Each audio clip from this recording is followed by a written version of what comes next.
உங்கள் வாழ்வில் நிரந்தர ஊன்றுகோல் என்றும் உங்கள் மனைவி மட்டும்தான்.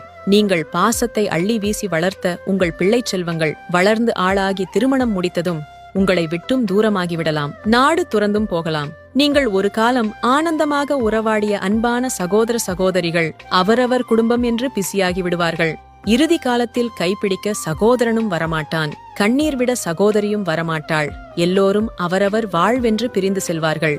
உற்றார், உறவினர், சுற்றத்தார் மற்றும் நண்பர்கள் என யாருமே என்றும் கூடவே இருக்க வரமாட்டார்கள். இந்த உலகம் அவர்களை உங்களிடமிருந்து பலவந்தமாக பிரித்துவிடும். வாழ்வென்னும் ரயில் பயணத்தில் உங்களோடு இடைநடுவில் கைப்பிடித்து ஏறிக்கொண்ட உங்கள் பாச மனைவிதான் உங்களோடு கூடவே இருக்கப் போகிறாள். நீங்கள் என்றும் சாய்ந்திருக்க அவள் புயம் மாத்திரமே உங்களுக்காக காத்திருக்கும். நீங்கள் நோய்வாய்ப்படும் போது, முதுமை அடையும் போது, துக்க துயரங்களில் பங்கெடுக்க ஆத்திர அவசரம் என்று வரும்போது என்றும் உங்களை தாங்கும் ஊன்றுகோல் உங்கள் மனைவிதான். ஆதலால் உங்கள் உறவுக்கு உரமூட்டுங்கள்.